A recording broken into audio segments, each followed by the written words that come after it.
Matthew chapter 26, this being Palm Sunday. We're going to been reading on this scripture this week and about the Lord's Supper here, and we're going to some three things that stood out to me this week. Lord laid on our heart to share with you this morning. Tonight, for the video tonight, I'll just tell you tonight. I'll be doing a little. Normally Sunday night will be, if it was normal service, we'd be doing the Lord's Supper here on Sunday night. So tonight, if you would, get you a cracker, salt and cracker, whatever. Get you some grape juice tonight for the video tonight. If you won't get a chance to watch it, we'll be doing the Lord's Supper. And I'll be talking a little bit about that, just as if we were here normally. If you can tonight, at your home, just take part in the Lord's Supper at your home. Amber's Mama and Papa, they do the Passover service, and I told her this morning, I said, this is the first year since I've been with you, which is probably like 15 years now, that we haven't, that your Mama and Papa ain't doing a Passover service. And she said, oh, Mama's making unleavened bread, and she's going to get it sent to everybody, and you're supposed to do it at your home. And so I think they're going to probably do it over some kind of video messaging deal. I don't know, but if you can tonight, take part in the Passover. If you can watch the video, watch the video. If not, I understand. But we'll be reading in Matthew chapter 26, verse number 14 is where we're going to start. Do a little more reading than usual. Read through verse number 38, I believe. But we're going to start in verse number 14 of Matthew chapter 26, and it says, Then one of the 12, called Judas Iscariot, went unto the chief priests, and said unto them, What will you give me, and I will deliver him unto you? And they covenanted with him for 30 pieces of silver. And from that time he saw opportunity to betray him.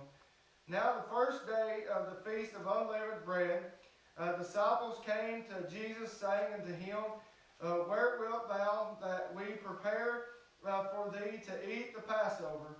And he said, Go into the city to such a man, and say unto him, The Master saith, My time is at hand, and I will keep the Passover at thy house with my disciples. And the disciples did as Jesus had appointed them, and they made ready the Passover. Now when the even was come, he sat down with the 12. And as they did eat, he said, Verily I say unto you, that one of you shall betray me. And they were exceedingly sorrowful, and began every one of them to say unto him, Lord, is it I? And he answered and said, He that dippeth his hand with me in the dish, the same shall betray me. The Son of Man goeth as it is written of him, but woe unto that man by whom the Son of Man is betrayed. It had been good for that man if he had not been born. Then Judas, which betrayed him, answered and said, Master, is it I? And he said unto him, Thou hast said. And as they were eating, Jesus took bread and blessed it, and brake it, and gave it to the disciples, and said, Take, eat, this is my body. And he took the cup, and gave thanks, and gave it to them, saying, Drink ye all of it, for this is my blood of the New Testament, which is shed for many for the remission of sins. But I say unto you, I will not drink henceforth of this fruit of the vine until that day when I drink it new with you in my Father's kingdom. And when they had sung a hymn, they went out into the Mount of Olives. Then said Jesus unto them all ye shall be offended because of me this night, for it is written, I will smite the shepherd, and the sheep of the flock shall be scattered abroad. But after I am risen again, I will go before you into Galilee.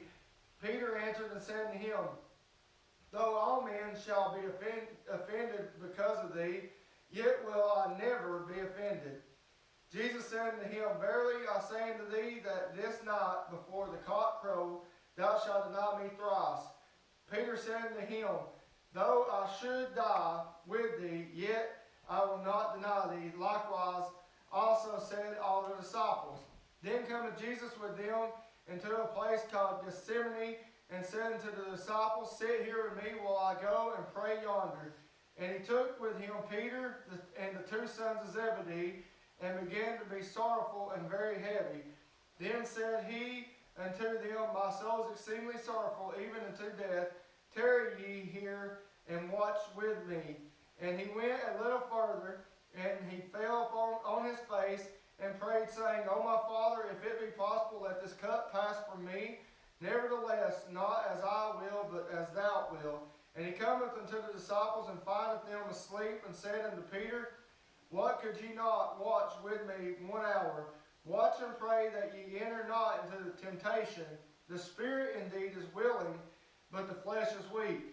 He went away again the second time, and prayed, saying, O my Father, is this cup may it not pass away from me, except I drink it, thy will be done. And he came and found them asleep again, for their eyes were heavy. And he left them and went away again, and prayed the third time, saying the same words. Then cometh he to his disciples, and said unto him, Sleep on now, and take your rest. Behold, the hour is at hand, and the Son of Man is betrayed into the hands of sinners. Rise, let us be going. Behold, he is at hand that doeth betray me. And that's all I'm going to read. I wound up reading through verse number 46, but to get through the whole points here, 3 different points here that I want to look at. The first one is Judas Iscariot here. We find in verses 14 there through 16 where he went and betrayed Jesus. And in verse number 16 it says, And from that time he saw the opportunity to betray him. You'll find on in the reading there that he went on and started following Jesus again, just like he'd done nothing wrong. He walked around like, I'm perfect. I'm one of Jesus' disciples. I love the Lord. He walked right there with them. And then when he sat down at the feast of the Passover to eat, Christ sat down and said, One of you will betray me. And every one of them began to question, Lord, is it I? Is it I? And then Jesus told them, The one that puts their hand in the basket with mine shall betray me. Judas had done that. And he said, Lord, is it me? Knowing good and well that he went and done what he had done. He went and made that agreement for 30 pieces of silver. He went and followed and sought every opportunity he could to get him captured and whatnot. Judas was sitting there pretending like everything was good. And I thought about that and thought about Christians today and people in today's world, not just Christians, but people want to act like everything's fine and dandy in their life, that they got everything figured out. They want to put on a show. They want to play church per se, is what a lot of people want to call it. And they want to go about their own business and pretend that they love the Lord, but deep down, like in Matthew chapter 7, they're wolves in sheep's clothing, is all they are. They're out to destroy what God has set up. And that's what Judas was doing here. He was full of evil in his mind, evil in his heart, but yet he still followed Christ as if he was one of the good, as if he was one of the 12 that deserved to be there with Christ. But yet he made it out like he was all right, that he'd done nothing wrong. Even when Christ called him out pretty much and said, One of you will betray me. Lord, I would never betray you. That's the same way people is doing today. They're wolves in sheep's clothing. They're evil at heart. They're evil in the spirit. But yet they're saying, I love the Lord. And they're deceiving people time and time again. They're leading people astray.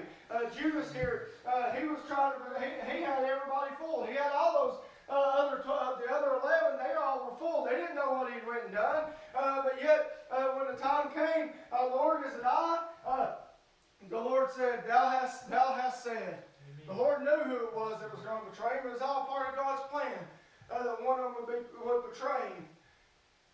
But yet he was sitting here pretending. And that's one of the points we want to talk about this morning. Pretending to be of Christ. pretending to love the Lord. There's so many people today that pretend. They put on a front. They put on a big show. They put on a big sign. They'll hold up every sign that you got. They'll sit there and they'll sing every song that you want them to sing. But deep down, they're wolves in sheep's clothing. The Bible speaks of it. We've made mention of many a times some of these mega churches. I'm not going to call out anybody by name, by any means, or any church by name, but they don't want to preach about the blood. They don't want to preach about sin. All they want to preach about is do your best, get better every day, and live your best life, and you'll be all right. Come to church, put your money in the offering plate, you'll be all right. That's all you got to do. Be a good, moral person. That's what they want to preach. They don't want to preach Jesus Christ and Him crucified. They don't want to preach that the sin. They don't want to preach hellfire and brimstone. Everything's going to be all right. Just be a good, moral person.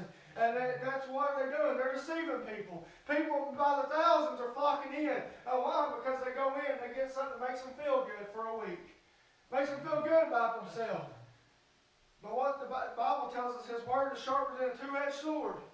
When I sit down and I study, and when I sit here and I read, I feel myself getting cut a little deeper every time. Why is that? Because God's showing me where I come short. God's showing me where I come wrong. If the Word of God don't step on your toes, and you got yourself so deceived that you have nothing wrong in your life, there's something wrong with you. The Bible tells us the one that says he is perfect is a liar, and the truth's not in him. Amen. But yet, we sit here just like Judas. Oh, I've got everything figured out. Oh, I'm this, I've got that. The Lord's leading me to do this. The Lord, and really, in reality, the Lord hasn't led you to do nothing. It's all what you do. It's all about what you want to do. It's all about getting a name for yourself instead of giving the praise and honor and glory to God. There's too many people, too many things going on out there. People, they'll do a good deed, but yet they want the credit for it. They'll do something good, which is great. I'm not telling you not to do good deeds, but when you do something good for the Lord, let the Lord get the glory. Amen. It ain't got to be about you. Amen. But yet, so many people, they say, oh, the Lord's allowed me to do this, they allowed me to do that, but yet they want to tell everybody that they done it. They done it. Instead of what the Lord has done. Judas here, it was the same, kind of the same way. Oh, I love the Lord. Lord, is it me that would betray you? Lord, surely not me. Knowing good and well what he had done. That's the same way as people are today.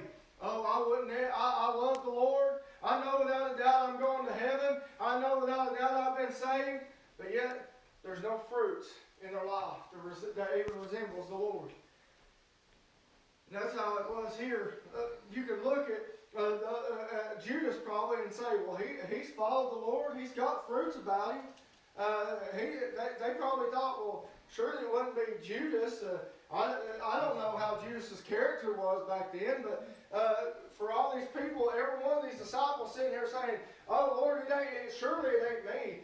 Judas followed right in. He fit in with the crowd of Christians. He fit in with God's people. He put on a good front. But yet, the one that mattered most knew the heart. And that was Jesus. When he said, is it I? Jesus said, thou hast said. Jesus knew Judas's heart. He tricked everyone around, but he couldn't trick Jesus. He couldn't trick God. God knew, and that's the same way with us today. We can fool everybody. You can fool me. You can fool everybody you want to fool, but you can't fool God. He sees right through you. He knows your hairs on your head. He knows every thought you have. He knows what's going on. You can't hide it from God. Looking a little further here, going on to the second point, we'll find here Peter. When you find out, we'll skip past the Lord's Supper here, and you'll find Peter in verse number 33. It says, Peter answered and said unto him, though all men shall be offended because of thee, yet will I never be offended. Jesus said unto him, verily I say unto thee, that this night before the cock crow, thou shalt deny me thrice. Peter had no idea in his mind that he would ever deny Christ. I honestly, I believe that Peter had all intentions of what he said. That I would never deny you. I would never be offended by thee. I would never deny you. I believe Peter really thought that. But when the time come, Peter, what happened? He was weak. He got scared. He'd seen what they were doing to the cross. He was sitting around that fire, and those people said, "Ain't you one of those that follow Christ?" And I believe he got scared for his life, that he was going to be done the same way. No, that's not me. That's not me at all. You got me confused. They came up to him again, asked him the same thing. No, that's not me. The third time, he kind of got angry with them and said, "No, this ain't. I'm not the one." He heard the cock crow. The third time, he heard the cock crow. And then it dawned on him what Christ had said. Before the night, by the end of the night, you'll deny me thrice. You'll deny me 3 times. And the third, as soon as he denied him that third time, that cock crowed. But yet, as people today, as Christians today, we're a lot like Peter. We have no intentions in our minds. We'll sit there and I'll never deny Christ. I will never turn my back on him. I will never deny him. But yet, what are we doing every time God leads us to talk to somebody and we don't speak to them? What do we do? What are we doing every time that God leads you to speak, or leads you to sing, or leads you to do this, or leads you to do that? And we turn and we decide, "Oh no, it's not for me today. I'm not going to do that. I might do it next week, whatnot. I ain't got the courage to do that." What are we doing? We're denying Christ, just the same as Peter did. We're not saying, "Oh no, I wasn't a follower of him. I don't know who he is," per se, like Peter did. But yet, we're still denying him and what he's asked us to do. We're still sitting there saying, God's saying, "Son, get up there and sing for me." Or, "Son, get up there, go over here and witness to this person." Or, "Son, get over here and pray for this person." And when we sit there and we say, "No, Lord, I'm not going to do that. Lord, I ain't got time for that." Or, "Son, get in my word and read." And we say, "Lord, I ain't got time for that." We're denying God the ability to work through us. Why? Because when we deny him, we deny doing what God has led us to do, he's not going to move in us. He's not going to force himself on you. We sit there so many times, we want God to just come and basically give us a knockout punch to get our attention. And sadly, that's what it takes a lot of times, for us just to hit flat rock bottom before God gets our attention. And it almost takes that knockout punch from the Lord before we gets our attention. Amen. But yet, even in that lowest state, when we get down to that point, almost to a knockout punch, God's still not going to come, just make you come to him. You still have to humble yourself and come to him. Amen. Then, we sit here and we find ourselves just like Peter, a lot of times denying what God has led us to do. When I was running from the call to preach, I was denying God by not allowing him to use me in the way he sent me to do, what he called me to do. I was denying him. I was denying the fact that he called me to preach. No, he's never called me to preach. No, I'm not a preacher. No, I'm not this. I tried to hide it in everything. I tried to hide it in the world. I tried to hide it by teaching Sunday school. I tried to hide it by being a deacon. But none of that's what God wanted me to do. I was denying what God had asked me to do. Peter here, I had no intentions in my life of ever denying what God would have me to do. But yet when it come time for God to give me what he wanted me to do, I was scared. The devil spoke and said, you can't get up in front of people. You can't talk in front of people. You can't comprehend what you read too well. You can't do this. You can't do that. And I let the devil, and I got scared just like Peter did. I got scared that I would fail. I got scared that I would get persecuted. I got scared just like Peter. He was scared for his life. And what did I do? I ran from it and I denied Christ the same way as Peter did. And that's the way a lot of people are today. God's dealing with their hearts to do something, but they're denying Christ because what? They're scared of that they can't do it. They're scared that people will make fun of them. I've heard a lot of people say, the Lord really lays down a song on my heart, but I'm afraid somebody's going to laugh at me because I'm not the best singer. And I'll tell you right not the best singer by no means, but I love to sing. I sing in the car, I sing to Amber, I sing here. I like to sing. It may not be a joyful noise to any of y'all, but you know the Bible says make a joyful noise unto Him. If He lays a song on your heart, we are to sing it. We are to be joyful enough to and not worry about what the world has to say about it. Peter was worried that the world was going to put him to death. But yet, what are we worried of? We're not going to be put to death because we get up and do what the Lord tells us to.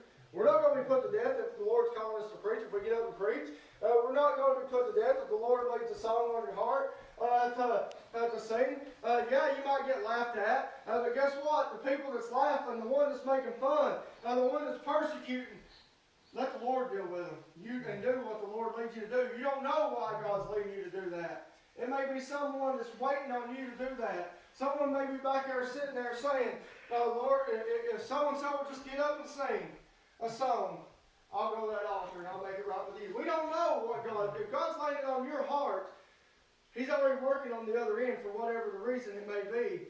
But yet we get like Peter and we get scared of what's going to happen to us, or scared of what the world's going to do to us.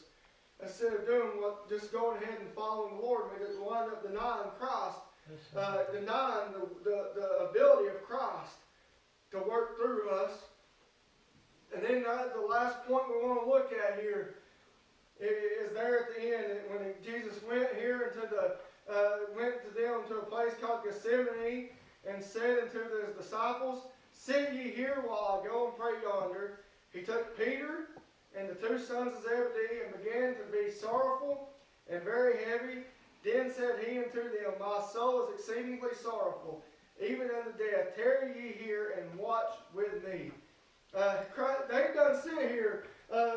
Peter and the sons of Zebedee had sat here through the Passover during this meal. They've done seen Christ and told them, "Hey, someone's going to deny me. The time is at hand. I'm going to be he's basically telling them, I'm about to be crucified.